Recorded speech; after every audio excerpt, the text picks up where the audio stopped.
Hello everyone, I welcome you at the platform of the mandarin academy. आज का जो हमारा इंपॉर्टेंट एडिटोरियल के टॉपिक्स हैं, जो भी न्यूज़ है, जो कि हमारे एग्ज़ाम और इंटरव्यू के पर्सपेक्टिव से इंपॉर्टेंट है, उसका हम एनालिसिस करेंगे।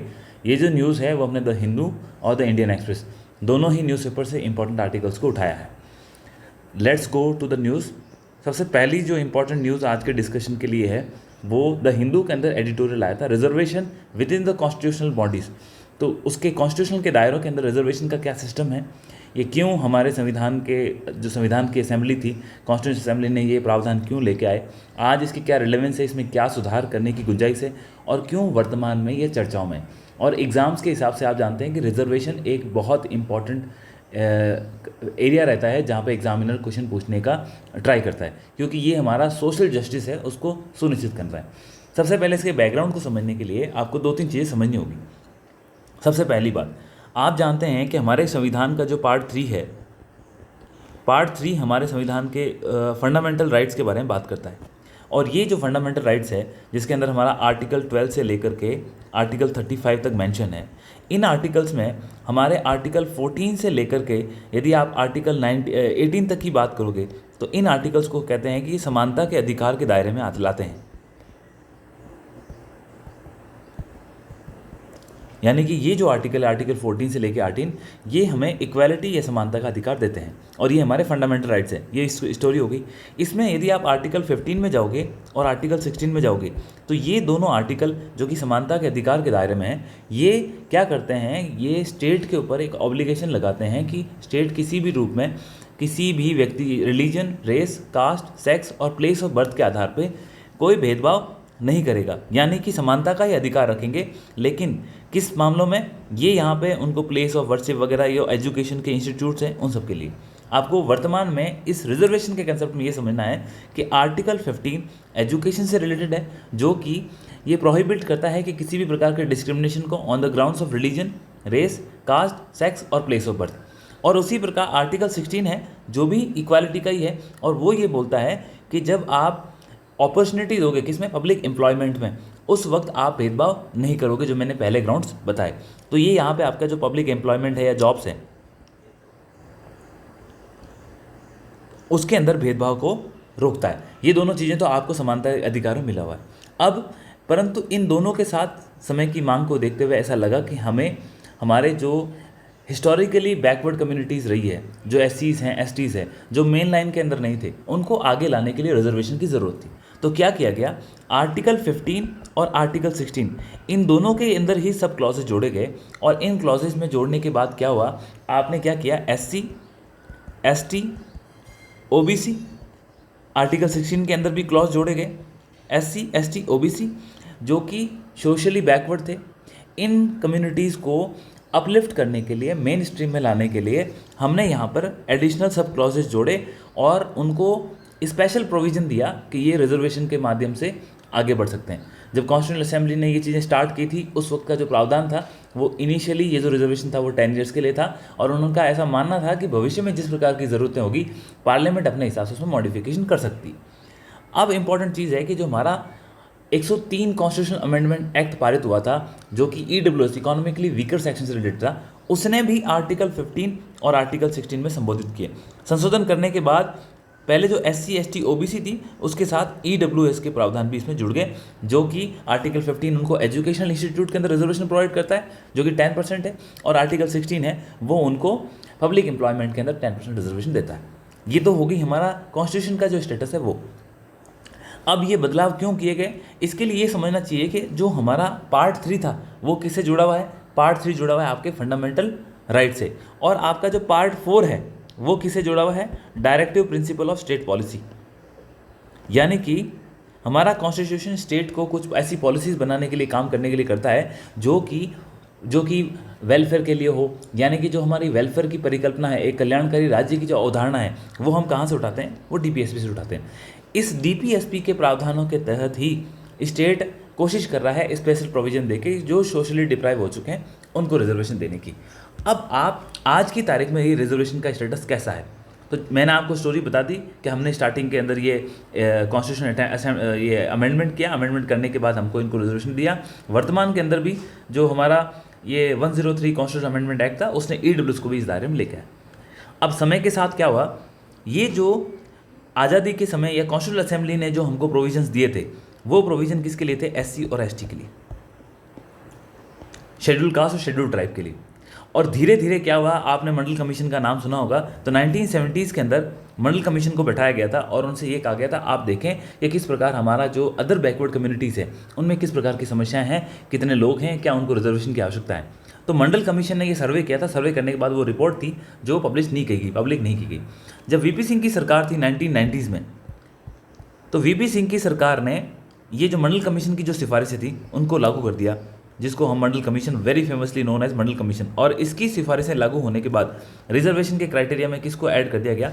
ओबीसी को, अदर बैकवर्ड कम्युनिटीज़ हैं उनको। और यहाँ पे ये रिजर्वेशन कितना दिया गया? 27%।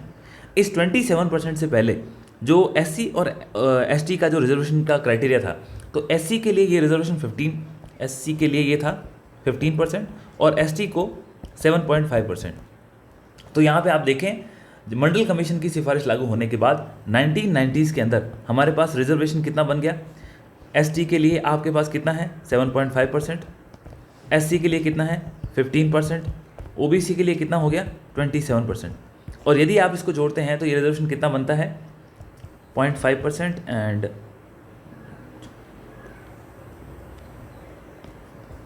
49.5%।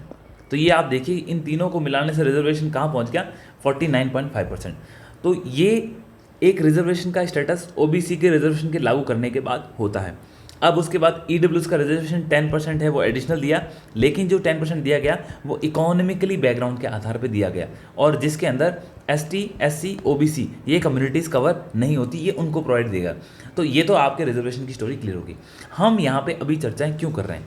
चर्चा इसलिए कर रहे हैं कि जो हमारा कॉन्स्टिट्यूशन का प्रोविज़न है वो सोशल जस्टिस करने के लिए आप ये बोलता है कि आप धर्म के आधार पर भेदभाव नहीं कर सकते। कर्नाटका के अंदर अभी इलेक्शन के माहौल में वहाँ ये चर्चाएं काफ़ी जोर पर आ गई, जहाँ कांग्रेस ये अपने मैनिफेस्टो के अंदर प्रॉमिस कर रही है कि हम क्या करेंगे, जो रिजर्वेशन की कैप लगा रखी है, आपको पता होगा कि इंदिरा साहनी करके एक फेमस केस हुआ 1992 के अंदर सुप्रीम कोर्ट के अंदर। इंदिरा साहनी के केस में सुप्रीम कोर्ट में, जिसमें ये ओबीसी को जब रिजर्वेशन दिया गया, हम बात कर रहे हैं कि 90s उसके बाद ये केस चला सुप्रीम कोर्ट में, तो जब 1992 में इसका जजमेंट आया तो इंदिरा साहनी केस में सुप्रीम कोर्ट ने कुछ क्राइटेरिया डिसाइड किया और सुप्रीम कोर्ट ने कहा कि रिजर्वेशन किसी भी सूरत में 50% की कैप से ऊपर नहीं जा सकता, और उन्होंने ये ओबीसी का जो 27% रिजर्वेशन दिया था उसको वैलिड ठहराया। इसके अलावा उन्होंने ये भी कहा यदि इससे ऊपर 50% की सीलिंग के ऊपर आपको क्रॉस करना है, उसके लिए आपको स्ट्रॉन्ग एविडेंस चाहिए। इसी एविडेंस के डिमांड पे ही आज आप देखोगे कि राज्यों के अंदर सेंसस की मांग हो रही है। और कौन सा सेंसस? कास्ट सेंसस, जाति के आधार पे सेंसस की मांग हो रही है, जिसमें कौन सा है? बिहार है। राजस्थान के जो चीफ मिनिस्टर थे पहले हमारे अशोक गहलोत साहब, उन्होंने भी इलेक्शन से पहले बोला था कि हम कास्ट सेंसस कराएंगे अगर हमारी सरकार बनती है। तो कांग्रेस के जितने भी जहाँ पर सरकारें बन रही है वो बोल रहे हैं कि हम कास्ट सेंसस करवाएंगे, और जो बीजेपी गवर्नमेंट है वो कास्ट सेंसस के फेवर में नहीं है। रीज़न क्या है? कास्ट सेंसस, क्योंकि इंदिरा साहनी केस में कहा गया था यदि आपका स्ट्रॉन्ग डाटा है तब आप 50% से ऊपर रिजर्वेशन करने की डिमांड को बात कर सकते हैं, अदरवाइज 50% इज़ द सीलिंग, इसके ऊपर रिजर्वेशन नहीं बढ़ सकता। तो अब हुआ क्या? इस कारण से ही आपने देखा कास्ट सेंसस की डिमांड बढ़ने लगी। कांग्रेस ने अपने मैनिफेस्टो में बोला है यदि हमारी सरकार बनती है तो हम क्या करेंगे, जो ये 50% की सीलिंग है, जो कैप फिक्स कर रखी है, हम इसको हटा देंगे, यानी कि रिजर्वेशन के दायरे और खुल सकते हैं। ये तो हो गई एक स्थिति। अब दूसरा क्या है कि जो मुस्लिम्स और क्रिश्चियंस हैं उनको रिलीजन के बेस पे आपको कोई उनको ये आप रिजर्वेशन क्लेम नहीं कर सकते। परंतु कर्नाटका के अंदर क्या किया गया? सब कैटेगराइजेशन किया गया। सब कैटेगराइजेशन एक दूसरी चीज़ है, जिसके अंदर यदि आप देखो कुछ सर्वे हुए और रिपोर्ट्स ने ये बताया कि जो रिजर्वेशन का बेनिफिट है वो कुछ फिक्स कम्युनिटीज़ ले रही है। जैसे आप जानते हैं कि अदर बैकवर्ड कम्युनिटी को 27% रिजर्वेशन है, लेकिन 27% रिजर्वेशन जो अदर बैकवर्ड कम्युनिटी है, तो इसमें इस आर्टिकल में मेंशन था कि टोटल यदि हम अदर बैकवर्ड कम्युनिटीज़ की बात करें उसके अंदर जितनी जातियां हैं, जैसे यहाँ पे आप देखिए कि केवल 2600 में से 1000 जातियाँ ऐसी है जो ओबीसी कैटेगरी में आती है जिनका 0 रिप्रेजेंटेशन है। कहाँ पे? जॉब में और एजुकेशन इंस्टीट्यूट में। यानी कि 2600 में से 1000 जातियाँ ऐसी है जिनका ना तो जॉब में और ना ही एजुकेशनल इंस्टीट्यूट्स में रिप्रेजेंटेशन कितना है 0%। आप सोचिए कितनी है, 2600 में से अगर 1000 जातियों को पकड़ें तो लगभग कितना होता है, ये ऑलमोस्ट आपके 25% के आसपास का फिगर बैठता है। यानी कि ओबीसी के अंदर भी 25% ऐसी जातियां हैं जिनको जॉब में और एजुकेशन इंस्टीट्यूट के अंदर कोई रिप्रेजेंटेशन नहीं है। इसीलिए कहा गया है कि इस रिजर्वेशन का सब कैटेगराइजेशन किया जाना चाहिए, और इस सब कैटेगराइजेशन के लिए एक जो हमारा रोहिणी आयोग था उसका गठन किया गया, रोहिणी आयोग का। और रोहिणी आयोग ने अपनी रिपोर्ट ऑलरेडी सबमिट कर दी है, लेकिन उसकी रिपोर्ट को पब्लिश नहीं किया गया। और रोहिणी आयोग को ये मैंडेट दिया गया था कि आप ये देखें कि जो रिजर्वेशन है ओबीसी का, इसको किस प्रकार से आगे हम बांट के सब कैटेगराइजेशन किया जाए। तो ये जब तक रिपोर्ट पब्लिश नहीं होती उसके बारे में हम कोई कमेंट नहीं कर सकते। अब दूसरा, इसके अलावा कहीं कहीं मांग ये भी उठी है कि जो एससी और एसटी कम्युनिटी है उनका भी सब कैटेगराइजेशन होना चाहिए। तो आपको बता दूं कि जो हमारे former chief justice of India थे के जी बालाकृष्णन, उनको ये बताया गया कि जिस प्रकार से जैसे कुछ दलित होते हैं, अब दलित आपके एसटी के अंदर आते हैं, और कुछ दलित ने यदि उन्होंने अपना रिलीजन धर्म है वो बदल दिया है, जैसे कोई बुद्धिस्ट की तरफ चला गया या क्रिश्चियनिटी की तरफ चला गया, ये किसी ने मुस्लिम सेक्ट को अपना लिया, तो उनको क्या होता है, यदि आप क्रिश्चियन या मुस्लिम सेक्ट को अपनाते हो तो उनको रिजर्वेशन का बेनिफिट नहीं मिलता है।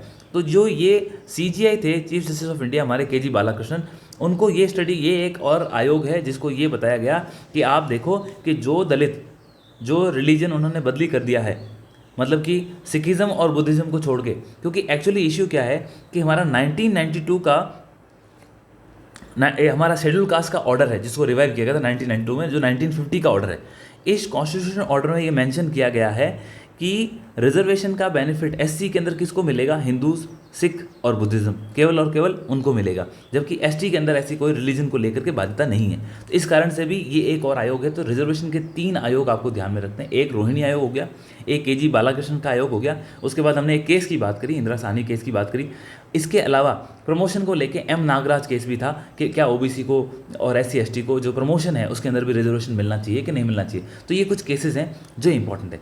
अब यहाँ बात क्या हो रही है कि ऐसे कौन से इश्यूज़ हैं जो रिजर्वेशन के लिए, तो आप रिजर्वेशन का अगर सवाल आता है तो मेंस में कैसे चैलेंजिंग आंसर लिख सकते हो। तो आप देखो, सबसे पहले क्या इशू है, एक जो रिजर्वेशन की लिमिट है उसको 50% से बढ़ाएं या ना बढ़ाएं, वो एक इशू चल रहा है। दूसरा, जो ओबीसी को आरक्षण है उसके अंदर उसका सब कैटेगराइजेशन कैसे किया जाता है, वो एक चैलेंजिंग इशू। तीसरा, जो क्रीमी लेयर का कंसेप्ट, आप जानते हैं कि क्रीमी लेयर का 8 लाख की एक सीलिंग लगा गई है ओबीसी के लिए, परंतु ये सीलिंग एससी और एसटी के लिए नहीं है। तो क्या एससी और एसटी कम्युनिटी के अंदर भी जो एक बार रिजर्वेशन का बेनिफिट ले चुके हैं तो उनको क्रीमी लेयर के कंसेप्ट में लाना चाहिए या नहीं लाना चाहिए, वो एक तीसरा इशू है। और चौथा इशू, जैसे मैंने बताया, कुछ दलित हैं वो किस में कन्वर्ट हो चुके हैं, उन्होंने अपना रिलीजन कन्वर्ट कर लिया, और वो किस में कन्वर्ट हुए, वो हुए क्रिश्चियनिटी में या मुस्लिम में। तो ऐसे लोग जिन्होंने अपना रिलीजन बदल लिया है, क्या उनको रिजर्वेशन देना चाहिए या नहीं देना चाहिए, इसके क्या प्रॉन्स है क्या कॉन्स है, तो ये भी एक इश्यू है जो चल रहा है। अब ये सारे मसलों को हल करने के साथ आपको समझना क्या है, आपको ये भी समझना होगा कि जो हम ये रिजर्वेशन दे रहे हैं इसका मुख्य एम क्या है। हमारा एम है कि सोशल जस्टिस मिलना चाहिए लोगों को, और इस सोशल जस्टिस के साथ में हमारी जो सोसाइटी है उसके अंदर एक बैलेंस बना रहना चाहिए। हमारा जो एक इक्वालिटी के प्रिंसिपल्स हैं वो बने रहने चाहिए। हम वेलफेयर स्टेट की परिकल्पना को पूरा करें, और इसके साथ हम हमारे लोगों में एक आपसी सद्भाव भी बनाए रखें, और जिनको ज़रूरत है वो एक उनको सोशल जस्टिस की तरह उनका काम भी हो जाए। जैसे इकोनॉमिकली वीकर सेक्शन को रिजर्वेशन देने का जो फैसला किया गया केंद्र सरकार के माध्यम से, जिसमें राज्यों की भी सहमति थी, तो वो एक नया आयाम है हमारे डेमोक्रेटिक प्रिंसिपल में, जिसमें हमने ये देखा कि हम हिस्टोरिकली जो बैकवर्ड कम्युनिटीज़ थी उससे आगे बढ़ के आज हम इकोनॉमिकली बैकवर्ड की तरफ भी जा रहे हैं। और आपको ये भी समझना होगा, इस रिजर्वेशन के प्रिंसिपल ने काफ़ी अपलिफ्टमेंट किया है, लेकिन अब जो पीछे रह गए हैं उनको आगे कैसे बढ़ाया जाए, इस आर्टिकल से ये सारी चीज़ें हमारे समझ के निकल के आई। आई होप ये आर्टिकल आपको एक बार क्लियर हो गया होगा, और जो चीज़ें हमें बेसिक से कवर करनी थी हमने कवर कर ली। तो नेक्स्ट टॉपिक की तरफ मूव करते हैं। रिसेंटली आप जानते हैं कि मालदीव्स और इंडिया के जो रिलेशंस थे वो काफ़ी टर्मोइल में थे, क्योंकि मालदीव्स के अंदर वहाँ पे इलेक्शंस थे। इलेक्शंस के अंदर आप जानते हैं कि डोमेस्टिक पॉलिसीज होती है वो ज़्यादा इंपॉर्टेंट रोल प्ले करती है, और उसके बाद जो फॉरेन कंट्री से रिलेशन होते हैं वो बैक सीट पे होते हैं। तो इस वजह से मालदीव के जो प्रेसिडेंशियल कैंडिडेट थे उन्होंने इंडिया के खिलाफ काफ़ी क्रिटिकल होकर के बोला, मीडिया कैंपेन चलाए, इंडिया आउट कैंपेन चलाए, जिस कारण से वहाँ पे एक तरह से आप ये कह सकते हो कि एंटी इंडिया गवर्नमेंट वहाँ पे फॉर्मेशन हुई। ये गवर्नमेंट फॉर्मेशन होने के बाद उन्होंने बोला कि इंडिया के कोई भी मिलिट्री ट्रूप्स है वो वहाँ नहीं रहेंगे। हमारे ट्रूप्स वहाँ पे क्यों थे? यदि मान लीजिए फ्रांस से राफेल हमने एयरक्राफ्ट परचेज़ किया है और यदि वो एयरक्राफ्ट इंडिया के अंदर है, तो आप जानते हैं कि वो एयरक्राफ्ट जिस कंट्री जिस कंपनी का है, तो कुछ ना कुछ उसकी टेक्निकल टीम या उसके टेक्निकल एक्सपर्ट बंदे हमें वहाँ चाहिए, ताकि वो जो एयरक्राफ्ट है उसको ऑपरेट कर सके, उसकी मेंटेनेंस हो सके। हाँ, धीरे धीरे जब टेक्नोलॉजी ट्रांसफ़र होगा तो हम भी उन चीज़ों को समझ जाएंगे, फिर उनकी आवश्यकता भी नहीं होगी। परंतु इसके साथ आप ये देखिए, मालदीव के पास भी हमने कुछ ऐसे ही एयरक्राफ्ट वगैरह हमने दे रखे थे और उनकी मेंटेनेंस के लिए हमारे कुछ सोल्जर्स वहाँ पे तैनात थे। लेकिन मालदीव्स ने बोला कि 10 मई के बाद कोई भी इंडियन सोल्जर है वो वहाँ मालदीव की लैंड पे नहीं रहेगा, और फाइनली हमारे जितने भी ट्रूप्स थे वो 8 मई को वहाँ से वापस आ गए। तो जैसा कि अगली कंट्री अगर नहीं चाहती, वो भी एक सोवरेन कंट्री है, तो इंडिया। लेकिन इससे हुआ क्या, इंडिया और मालदीव जो कि काफ़ी एक क्लोज नेबर भी थे, इनके रिलेशंस में काफ़ी खटास आई, और रिलेशन की खटास इस कदर आई कि आप देखते हैं कि आपने देखा किस प्रकार से सोशल मीडिया पे लक्षद्वीप को प्रमोट किया गया एज अ टूरिस्ट डेस्टिनेशन, क्योंकि मालदीव की जो सारी इकोनॉमी है वो टूरिस्ट बेस्ड में। अब इसके बाद अब वहाँ से मालदीव के जो फॉरेन मिनिस्टर हैं मूसा ज़मीर, वो इंडिया आए हैं, और ये जो पिक्चर डिनोट करती है कि दोनों एक्सटर्नल मिनिस्टर किस प्रकार से आपस में चर्चा कर रहे हैं। तो देखिए, खटास आती है, इसका मतलब ये नहीं है कि संबंध अलग हो जाए। अब ये कोई भी सोवरेन कंट्री होती है, वो दोनों का बेनिफिट उठाना चाहती है। जैसे आप जानते हैं मालदीव एक स्मॉल नेशन है, वो चाहता है कि वो इंडिया का भी बेनिफिट ले और चाइना से भी बेनिफिट ले, परंतु इंडिया के अपने कुछ खुद के इंटरेस्ट हैं, क्योंकि मालदीव की जो प्रॉक्सिमिटी है इंडिया की लैंड से, हमारे जो एक्सक्लूसिव इकोनॉमिक जोन है वो काफ़ी करीब है। तो मालदीव के अंदर एक पीस एस्टेब्लिश हो तो वो इंडिया के लिए ज़रूरी है। तो इस प्रकार से इंटरनेशनल रिलेशन कैसे प्ले होते हैं वो बताने के लिए मैंने कोशिश की। यहाँ पे एक न्यूज़ चल रही थी जिसमें आप जानते हैं कि जो हमारे हसन डिस्ट्रिक्ट है कर्नाटका में, और उस हसन डिस्ट्रिक्ट के member of parliament, sitting member of parliament थे प्रज्वल रवन्ना, जो हमारे former prime minister HD Deve Gowda साहब के ग्रैंडसन हैं। उनके ऊपर कुछ सेक्सुअल अब्यूज़ के केस लगे और बहुत सारा इसमें मीडिया के अंदर इनका पपअप हुआ, जो आपने कहीं ना कहीं देखा होगा। हमारा यहाँ पे as a civil servant aspirant हमें लिए क्या इंपॉर्टेंट है, तो अभी जब से ये एलिगेशन लगे हैं तब से वो जो सिटिंग MP हैं वो कहीं उनके लिए लुकआउट नोटिस जारी किया गया, लेकिन उनकी कहीं प्रेजेंस नहीं है। उनको अप्रोच किया गया लेकिन वो कहीं भी मिले नहीं। तो अब क्या किया है, अब इंटरपोल की मदद ली गई है। तो इंटरपोल क्या है, इंटरपोल क्या करता है, इंटरपोल एक इंटर गवर्नमेंटल ऑर्गेनाइजेशन है, मतलब कि बहुत सारे राष्ट्र हैं इसके अंदर, लगभग 197 नेशन से, आप जानते हैं यूनाइटेड नेशन के अंदर वो सारे इसके मेंबर हैं। 197 नेशंस की जो लॉ इन्फोर्सिंग एजेंसीज होती है वो आपस में काम करती है, और सम्मिलित रूप से इंटरपोल में अपनी अपनी एक एजेंसी को नियुक्त करती है, जो वहाँ पे सूचनाओं ग्रहण करते हैं, इंटरनेशनल क्रिमिनल के बारे में पता करते हैं, फिर कोई टेक्निकल एडवाइस चाहिए, ऑपरेशनल इन्फॉर्मेशन चाहिए, कोई हिस्टोरिकल डाटा चाहिए, कोई इन्वेस्टिगेशन में सपोर्ट चाहिए, तो ये काम सारा इंटरपोल का रहता है। भारत के अंदर जो CBI है वो इंटरपोल के लिए डेजिग्नेटेड नोडल एजेंसी है, और इंटरपोल क्या करता है, कुछ जो नोटिस है वो जारी करता है। इसके अंदर एक फेमस जो नोटिस होता है उसको हम रेड कॉर्नर नोटिस बोलते हैं, जो काफ़ी चर्चा में होता है। लेकिन अभी इन्होंने एक ब्लू कॉर्नर नोटिस जारी किया है, तो यहाँ पे हमारे लिए मौका है कि हम दोनों नोटिस के बारे में रिवाइज कर लें।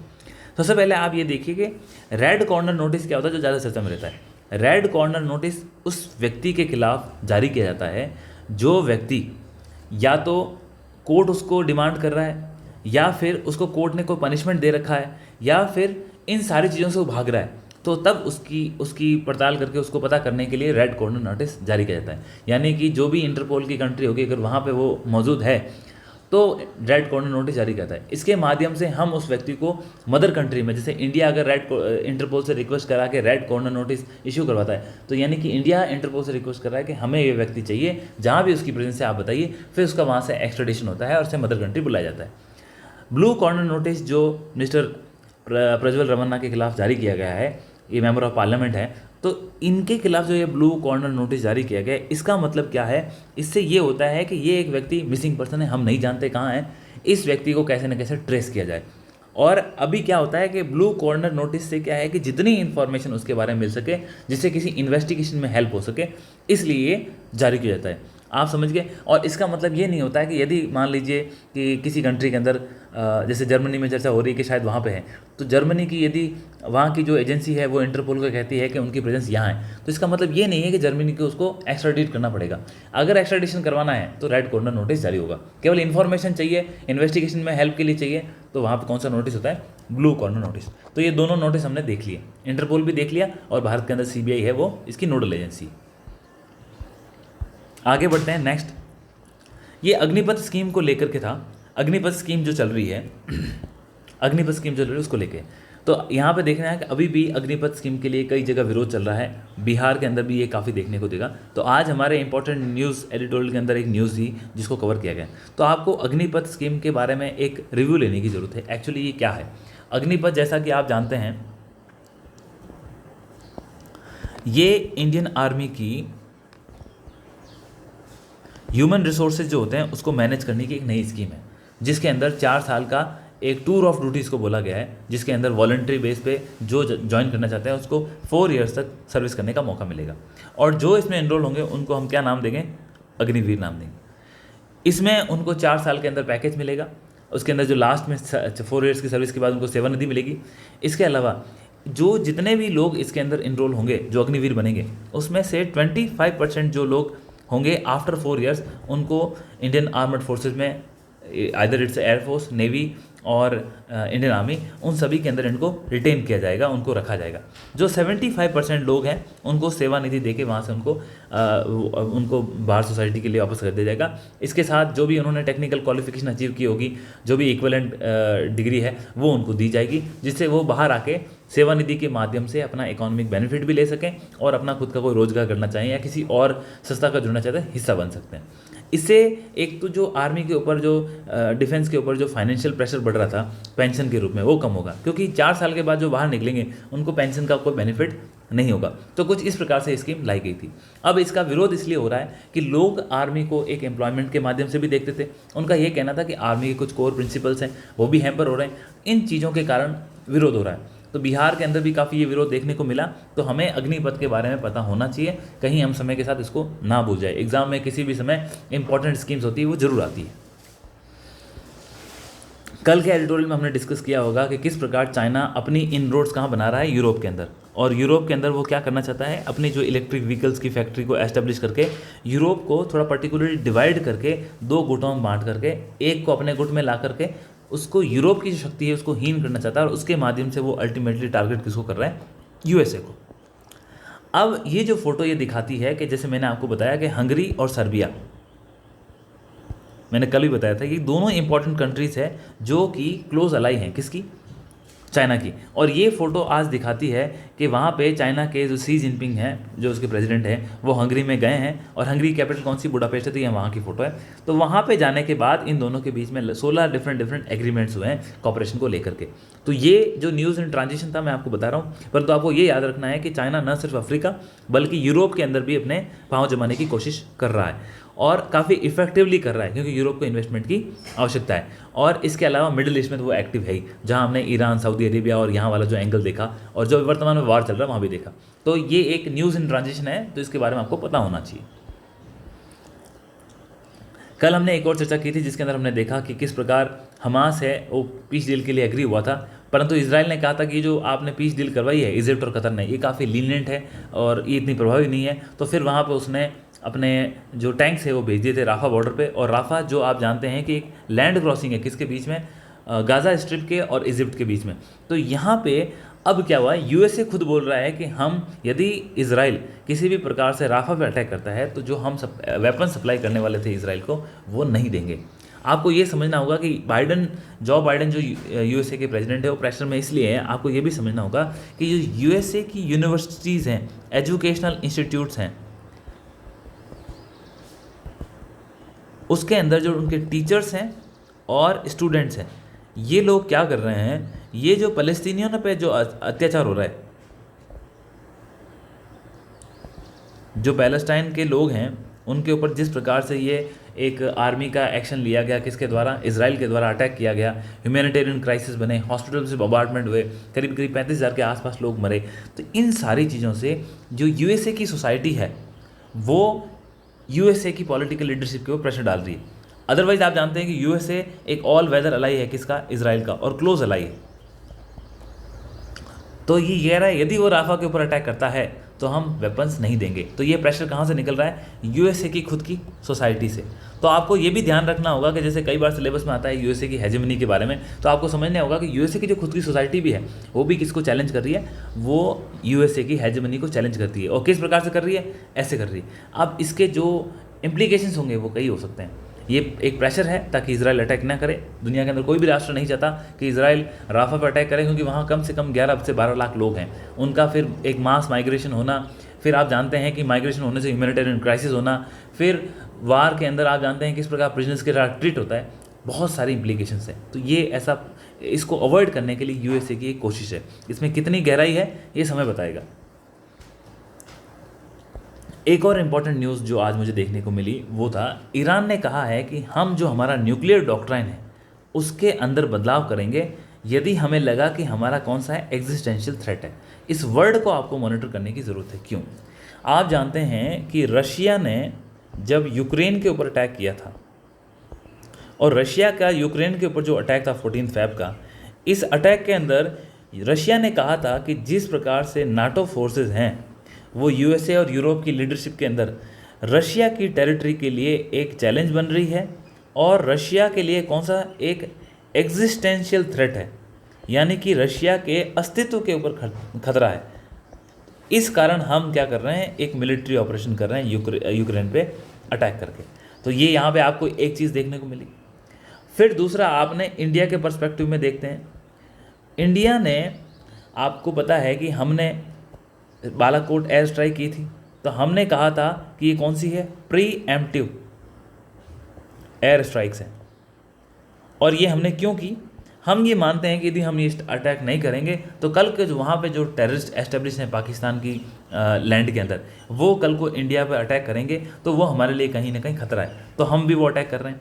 तीसरा, ईरान का जो आपको ये न्यूज़ दिख रहा है, ईरान बोल रहा है कि आप जानते हैं कि ईरान और यूएसए और प्लस जो एक डील हुई थी जिसको हम JCPOA कहते हैं, joint comprehensive plan of action, ये डील 2015 के अंदर ईरान, यूएसए, इसके साथ जो परमानेंट 5 देश हैं और साथ के अंदर जर्मनी, तो ये P5+1, P5 तो परमानेंट मेंबर्स हो गए और +1 जर्मनी हो गया। इन 6 देशों ने ईरान के साथ डील की थी, कौन सी, joint comprehensive plan of action. इस डील के तहत यह तय हुआ कि ईरान जो अपना न्यूक्लियर इनरिचमेंट का प्रोग्राम है, यानी कि जो न्यूक्लियर वेपन बनाने की उसकी प्रयास चल रहे हैं, उसके ऊपर वो काम नहीं करेगा। और जो यूएसए ने और अदर कंट्रीज़ ने जो इकोनॉमिक सैंक्शन लगा रखे हैं किसके ऊपर, ईरान पे, उसमें वो गिरावट करेंगे। तो ये डील काफ़ी उस टाइम प्रमोट की गई और काफ़ी अच्छे प्रभाव देखने को मिले उसमें 1-1.5 साल बाद। लेकिन साल 2018 में जब डोनाल्ड ट्रंप वहाँ पे प्रेसिडेंट बने तो उन्होंने इस डील से वॉक ओवर कर दिया और उससे बाहर आ गए। तो यूएसए के यूनिलैटरलिज्म में या उसके प्रेशर में यूरोप को भी वॉकआउट करना पड़ा। इससे हुआ क्या, आप जहाँ संबंध अच्छे बनाने का प्रयास कर रहे थे वो संबंध अच्छे नहीं बने और वो डील से वॉकआउट हुआ। अब उसके बाद ईरान ने दोबारा से अपना न्यूक्लियर इनरिचमेंट का काम शुरू कर दिया, और ईरान कहीं ना कहीं ये कहा जाता है कि आज एक न्यूक्लियर पावर है, वी आर नॉट श्योर। लेकिन अब आप जानते हैं कि ईरान की जो एक ईरान और सऊदी अरेबिया, इन दोनों की आपस में बिल्कुल नहीं बनती, ये एक दूसरे के दुश्मन हैं। इसके बाद आप जानते हैं कि ईरान और इज़राइल, ये एक दूसरे के आपस में दुश्मन है। अब हुआ क्या, जब ईरान न्यूक्लियर पावर है, इजराइल ऑलरेडी एक न्यूक्लियर पावर है, सऊदी अरेबिया के पास न्यूक्लियर वेपन्स नहीं है। सऊदी अरेबिया कहता है कि यदि ईरान टेस्ट करता है तो हम भी न्यूक्लियर टेस्टिंग के लिए जाएंगे। अब आप जानते हैं कि 1970s के अंदर जो nuclear non proliferation treaty sign की गई थी, उस ट्रीटी से तो ईरान बाहर आ गया था। तो ये जो हमारी जो ग्लोबल संस्थाओं ने कुछ प्रावधान बनाए थे, ट्रीटीज़ बनाई थी आर्म्स कंट्रोल को, वो अब धीरे धीरे कहीं ना कहीं फेल हो रही है। अभी आप जानते हैं जो स्टार्क ट्रीटी थी यूएसए और रशिया के बीच में, उसका रिवाइवल नहीं हुआ, तो वो भी एक ट्रीटी ख़त्म हो गई। इसके बाद अब आप देखिए, अभी रिसेंटली आपने अगर राजनाथ सिंह जो हमारे फॉरेन मिनिस्टर, उनका भी स्टेटमेंट आया कि यदि ज़रूरत पड़ती है भारत को तो वो भी अपनी न्यूक्लियर डॉक्ट्राइन की जो पॉलिसी है वो पॉलिसी के ऊपर दोबारा विचार कर सकता है। वो इसलिए कहा था कि पाकिस्तान की तरफ से बार बार न्यूक्लियर डॉक्ट्राइन या न्यूक्लियर की धमकियाँ आ रही थी, तब उसका उन्होंने जवाब दिया था। अब ईरान भी कह रहा है कि हम हमारा जो न्यूक्लियर डॉक्ट्राइन है उसमें बदलाव कर सकते हैं हमारे ऊपर यदि कोई एग्जिस्टेंशियल थ्रेट होता है तो दुनिया के अंदर। और रशिया ने रिसेंटली आपको पता है कि न्यूक्लियर ड्रिल्स की है बेलारूस और वहाँ के एरिया के अंदर, और उन्होंने अपनी आर्मी और जो यूक्रेन के अंदर उनके ट्रुप्स हैं उन सबको इसके लिए रेडी रहने के लिए बोला है। तो आप समझ सकते हैं कि दुनिया के अंदर किस प्रकार से एक न्यूक्लियर का हाइपर लूप बन रहा है। जो प्रोटेक्शनिज्म की पॉलिसीज़ कंपनी ने अपना सभी कंट्रीज़ ने अपनाई है उसका एक रिप्रकशन है। तो ये चीज़ें हमारे वर्ल्ड की पॉलिटिक्स में अंदर काफ़ी डायनामिक चेंज कर रही है, और इसमें आप इंडिया को देख सकते हो, रशिया को देख सकते हो, उसके बाद अब ईरान का एग्जाम्पल। ये 3 करंट लाइव एग्जाम्पल है आपके सामने जहाँ पर विश्व न्यूक्लियर डॉक्ट्राइन की बातें कर रहा है और एग्जिस्टेंशियल थ्रेट के नाम पे बड़े बड़े युद्ध लड़े जा रहे हैं। तो इन चीज़ों को आपको समझना होगा, इस कारण मैंने आपके सामने ये न्यूज़ रखी। ये हमारी एक इम्पॉर्टेंट टेक्नोलॉजी से संबंधित न्यूज़ थी जिसके अंदर आर्टिफिशियल इंटेलिजेंस जो जो एक नए बदलाव ला रहा है, जिसको एक नई टेक्नोलॉजी का नाम दिया गया है, वो हमारी जो साइबर सिक्योरिटी की जितने भी स्ट्रॉन्ग पैरामीटर्स हैं उन सबको तोड़ रहा है। और ये किस प्रकार तोड़ रहा है उसका एक एग्जांपल इस आर्टिकल में लिखा गया। ये आर्टिकल ये बोलता है कि रिसेंटली ये देखा गया कि एक किडनैपिंग का केस हुआ था, कहाँ पे, यूएसए में, और उसकी चर्चाएं यूएसए की जो संसद है जिसको हम सीनेट कहते हैं वहाँ पर भी हुई। रीज़न क्या है, इस जो किडनैपिंग में जो किडनैपर था उसने, और किडनैपर के अलावा जो जिसका किडनैप किया गया, उन दोनों का जो साउंड है उसको साउंड को क्या किया गया, आर्टिफिशियल इंटेलिजेंस की टेक्नोलॉजी का इस्तेमाल करते हुए मिमिक किया गया, उसकी कॉपी की गई, और कॉपी करने के बाद जो भी रैंसम या पैसा लेने का प्रयास है वो किया गया। तो यहाँ पे क्या दिखाता है कि इससे पहले भी किडनैपिंग होती थी, परंतु जिस प्रकार से आर्टिफिशियल इंटेलिजेंस का इस्तेमाल करते हुए उनके साउंड को कॉपी करके मिमिक किया गया, इससे होता क्या है, इससे क्या है कि जो क्रिमिनल है वो अपनी आइडेंटिटी और वो जो अपना उसका प्लेस है वो छुपाने का प्रयास कर रहा है। तो आर्टिफिशियल इंटेलिजेंस किस प्रकार से साइबर सिक्योरिटी और हमारा जो एक प्राइवेसी का एटमॉस्फेयर उसको ख़राब कर रहा है, उसके बारे में ये आर्टिकल है। दूसरा, आप जानते हैं कि जैसे हम बात करते हैं आजकल जनरेटिव एआई की बात चलती है, यानी कि जनरेटिव एआई मतलब क्या है कि आप जितना डाटा प्रोवाइड करोगे उस डाटा के आधार पर वो आर्टिफिशियल इंटेलिजेंस की टेक्नोलॉजी अपने आप में डाटा को जनरेट करती रहती है। तो जनरेटिव एआई के आधार पर हमने देखा कि रिसेंटली आपका जो गूगल है वो भी उसने अपना चैट जीपीटी लॉन्च हुआ, उसके बाद गूगल ने अपना बार्ड लॉन्च किया। तो ये सारी की सारी जनरेटिव एआई इंडस्ट्री है वो बहुत ग्लोबल तरीके से आगे बढ़ रही है, और यही माना गया है कि जो इसकी जीडीपी है जो विश्व की, वो जो जनरेटिव एआई है वो लगभग 7 से 10 ट्रिलियन डॉलर इसको बढ़ा देगी, यानी कि 3 ट्रिलियन डॉलर इसकी इकॉनमी बढ़ा देगी। अब इश्यू क्या आ रहा है, अब दुनिया के अंदर फिशिंग के इंसिडेंट बढ़ गए हैं, साइबर फिशिंग जिसको बोलते हैं, साइबर फ्रॉड के इंसिडेंट्स बढ़ गए हैं।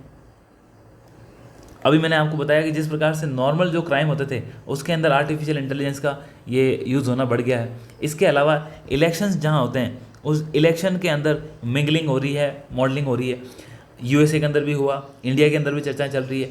इन सारी चीज़ों को रोकने के लिए अभी रिसेंटली एक ब्लैचली डिक्लेरेशन हुआ था। ब्लैचली यूनाइटेड किंगडम के अंदर हमारे इसमें यूनाइटेड किंगडम के अंदर प्लेस है जहाँ पे मीटिंग हुई थी, जिसके अंदर विश्व की कई कंट्रीज़ ने पार्टिसिपेट किया था, जिसमें इंडिया भी था, चाइना था, European union, France, Germany, UAE, और उसके बाद आपका इंग्लैंड, यूएसए। तो ये सारी कंट्रीज़ थी जिन्होंने इसमें पार्टिसिपेट किया। पार्टिसिपेट करने के बाद इन लोगों का एम क्या था कि हमें जो ये जनरेटिव एआई है इसका जो मिसयूज़ हो रहा है, इसके मिसयूज़ को रोकने के लिए हम क्या सेफगार्ड लेके आ सकते हैं, किस प्रकार हम एडवांस टेक्नोलॉजी को मानवता के लिए काम ले सकते हैं, परंतु जो इसके नकारात्मक पहलू है उसमें हम किस प्रकार नियंत्रण रख सकते हैं, इसके लिए ये डिक्लेरेशन हुआ था। तो ये काफ़ी इंपॉर्टेंट डिक्लेरेशन था, आपके मेंस में सवाल भी आ सकता है, तो इस डिक्लेरेशन के बारे में ध्यान रखें कि ब्लैचली डिक्लेरेशन किससे संबंधित है। इतना सा सिंपल सवाल पूछ लें तो आपको पता होना चाहिए आर्टिफिशियल इंटेलिजेंस से संबंधित जो नवीन समस्याएं उभर रही है उन समस्याओं से निदान के लिए विश्व के जो मुख्य देश हैं उन देशों ने आपस में मिल करके इससे लड़ने के लिए एक डिस्कशन किया, और ये आर्टिफिशियल इंटेलिजेंस की सेफ्टी के लिए आधारित था। तो इस प्रकार की चीज़ लिखोगे तो इसका मतलब एग्जामिनर को मालूम चल जाएगा कि यस आपको इसके बारे में आइडिया है। अब हमें करना क्या है, हमें एक तो हमारे लोगों के अंदर क्या करना है, डिजिटल अवेयरनेस बढ़ानी है। यदि आप अपना कोई भी डाटा किसी के साथ शेयर कर रहे हैं तो उसकी सेफ्टी का ध्यान रखें। इसके अलावा लोगों के अंदर हमें कौन सा जो लिटरेसी, डिजिटल लिटरेसी है उसके कैंपेन चलाने की ज़रूरत है। लोग इससे अवेयर ही नहीं है। और मैं इसकी चर्चा आपसे एक और करूंगा, जैसे अभी जो वैक्सीन को लेकर के इशू चल रहा है उसमें हम इसको डिस्कशन को और आगे देखेंगे। ठीक है, इस प्रकार की लिटरेसी बढ़ाने से जो ये आर्टिफिशियल इंटेलिजेंस संबंधी समस्याएं हैं उनसे हम निदान पा सकते हैं।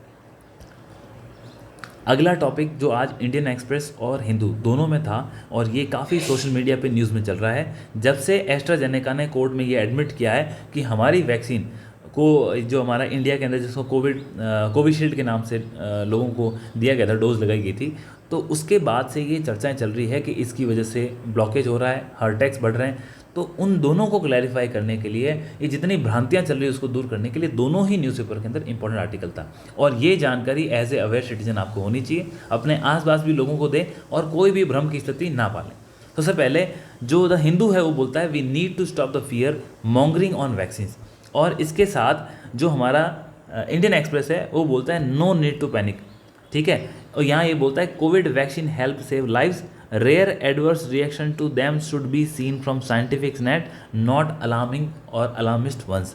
अब हम इसके मायने देखेंगे कि ये कहना क्या चाहते हैं। बड़ी पिक्चर तो ये है कि ये कहना ये चाहते हैं कि देखिए, आपको ये देखना होगा कि कोई भी, हम जैसे कहते हैं कि कोई भी वैक्सीन 100% सिक्योर तो नहीं होती, परंतु ये देखा जाता है कि हमको रिलेटिवली कितना बेनिफिट है।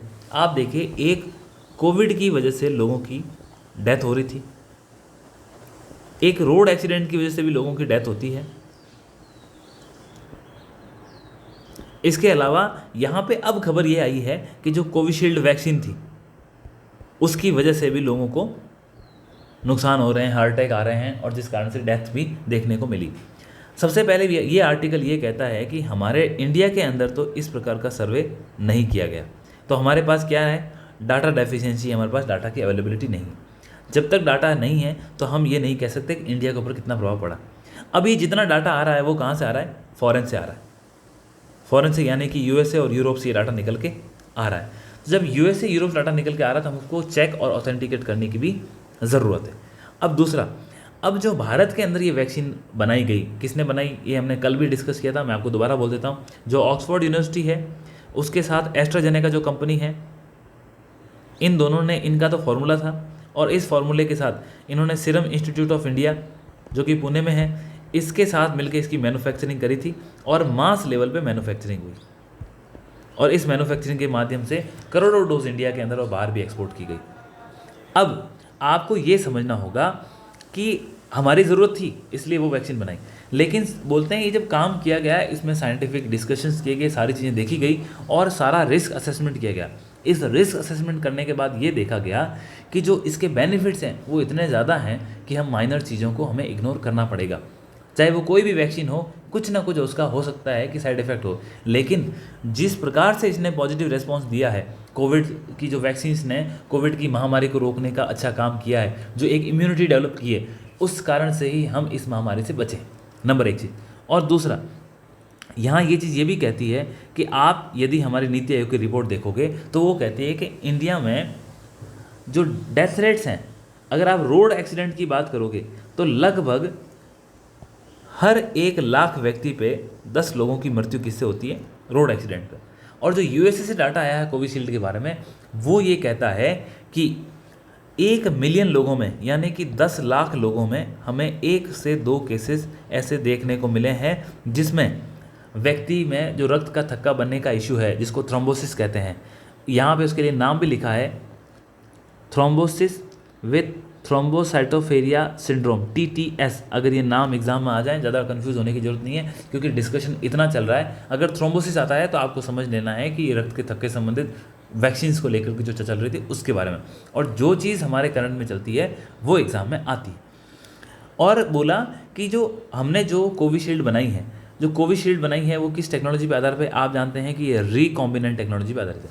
अब रिकॉम्बिनेंट DNA वैक्सीन होता क्या है, इसके अंदर हम क्या करते हैं, हम डायरेक्टली जो आपका डेड वायरस है उसको इसमें नहीं डालते बॉडी में, हम क्या करते हैं, उसका एंटीजीन लेते हैं, उस एंटीजीन को जीन के साथ क्लब करके रिकॉम्बिनेंट करके फिर वो बॉडी के अंदर वापस आपके डाला जाता है, जिससे क्या होता है कि उस बॉडी को आइडिया लग जाता है कि हाँ अगर वायरस आया है तो मुझे एंटीजन बनाना है। इस प्रकार ये एक तरह से टेक्निकल भाषा में ये आपकी सुरक्षा करता है। इन सारी चीज़ों के बाद अब ये निष्कर्ष साइंटिफिक कम्युनिटी ये बता रही है कि कोविशील्ड के बेनिफिट बहुत ज़्यादा हैं। ये जो रूमर्स चल रहे हैं वो ऑथेंटिकेट नहीं है, हमारे इंडिया का डाटा इसमें सिग्निफाई नहीं है। और इवन जो जितना बताया गया है उसमें आप देखिए 10 लाख लोगों पे 1 से 2 डेथ का जो फिगर है, बोलते हैं वो तो जो हमारी रोड एक्सीडेंट से डेथ होती है उससे तो लगभग ये 15-60 टाइम्स कम है। तो ये चीज़ें आपको समझनी होगी। इस आधार पे दोनों ही न्यूज़पेपर में आर्टिकल्स आए हैं, क्योंकि सोशल मीडिया पे एक बहुत ज़्यादा इसके बारे में रूमर्स हो रहा है। इस रूमर से क्या होता है, कहीं ऐसा ना हो जाए, यहाँ पे ये भी कहा गया है कि जो हमने वैक्सीन्स के साथ जो हमने एक फ़ायदा उठाया है, जैसे आप जानते हैं कि हेपेटाइटिस बी का जो हम टीका लगाते हैं तो वो भी एक वैक्सीन के कारण एक सक्सेस है। जो बर्ड फ्लू जैसी डिजीज़ है उसमें भी हम वैक्सीन लगा करके हमने विजय पाई है। जो पोलियो है, पोलियो की भी हमने जो जो क्रिटिकल इश्यूज़ में थे पूरी दुनिया के अंदर हमने वैक्सीन से, तो बोला इस प्रकार की भ्रांतियों से होता क्या है, जो वैक्सीन के अंदर हमने महारत हासिल की है और जिस आधार पे इस वैक्सीन की वजह से हमने लोगों को जान बचाई है, तो उससे क्या होता है जो वैक्सीन का डेवलपमेंट है, जहाँ पे रिसर्च एंड डेवलपमेंट हो रहा है और जहाँ पे साइंटिफिक कम्युनिटी काम रही है, उसको भी एक धक्का लगता है, लोग पीछे हटने लगते हैं। तो बोला ऐसी स्थिति नहीं आनी चाहिए। ये चीज़ें आपको as a educated aware citizen और सिविल सर्वेंट एस्पिरेंट को इन चीज़ों का ध्यान रखना है। यहीं साइंस के पेज में द हिंदू में बर्ड फ्लू के बारे में बोला गया। आप जानते हैं कि ये जो बर्ड फ्लू का इशू है वो H5N1 इन्फ्लुएंजा वायरस है, उसके कारण होता है। बर्ड फ्लू है वो कौन सी डिजीज़ है, एक वायरल डिजीज़ है। चर्चा में क्यों चल रहा है, बर्ड फ्लू साल 2006 के अंदर इंडिया के अंदर आया था, और जब भी ये आता है किसी भी स्टेट के अंदर तो हम वैसे से एक्टिवेट हो जाते हैं। और इसमें होता क्या है, जैसे कि ये जनरली जो एनिमल्स हैं उनसे किस में, ह्यूमंस में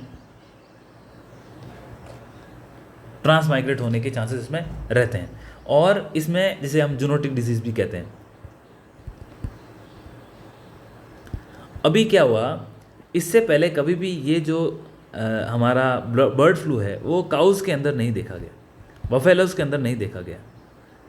और ये समस्या अब कहाँ खड़ी हुई है, ये समस्या खड़ी हुई है यूएसए के अंदर। भारत के अंदर भी धीरे धीरे एग्जाम्पल देखें, लेकिन काऊ के अंदर भारत में भी नहीं देखे गए।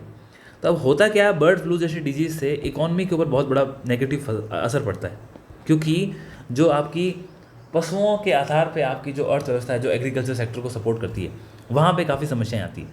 तो जो यूएसए के अंदर ये समस्याएं आई है वहाँ काउस के अंदर देखा गया है।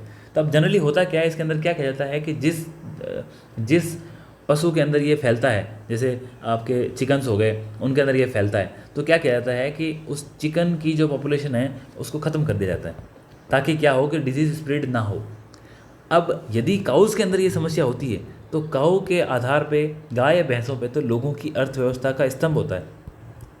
इसलिए ये चर्चा में है कि ये जो समस्या है इसको हमसे जल्द से जल्द निदान पाना है, कहीं ये नेक्स्ट पैंडेमिक ना बन जाए, क्योंकि WHO ने भी इसके ऊपर एक वार्निंग जारी की। तो बर्ड फ्लू के बारे में आपको पता होना चाहिए।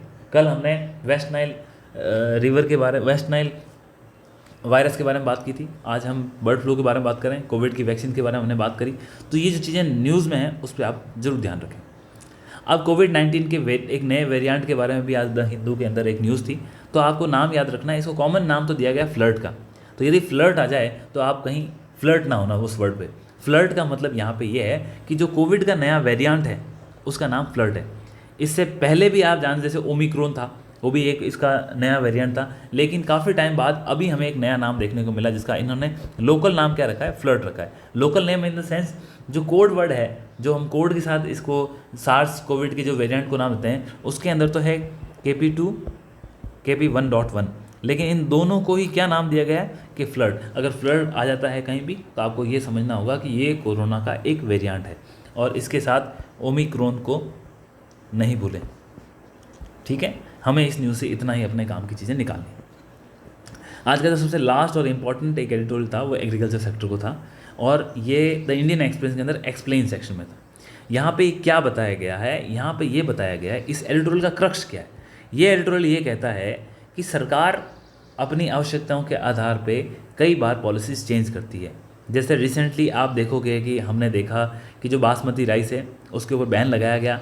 क्यों लगाया गया आप जानते हैं, यूक्रेन के अंदर युद्ध चल रहा था, रशिया, उसके कारण विश्व के अंदर इन्फ्लेशन बढ़ रही थी, बहुत सारे फैक्टर थे।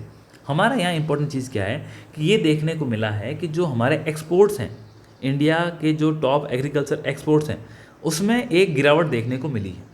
मरीन प्रोडक्ट्स हैं उसमें देखिए 8,000 के आसपास हम कर रहे थे। ये जो आपको दे रखा है कि 8,000 मिलियन डॉलर का हमारा ट्रेड था, एक्सपोर्ट था। कब? साल 2022-23 में। 21-22 से 22-23 में बढ़ा, लेकिन अब इसमें गिरावट है। हाईएस्ट गिरावट आपको कहाँ देखने को मिलेगी?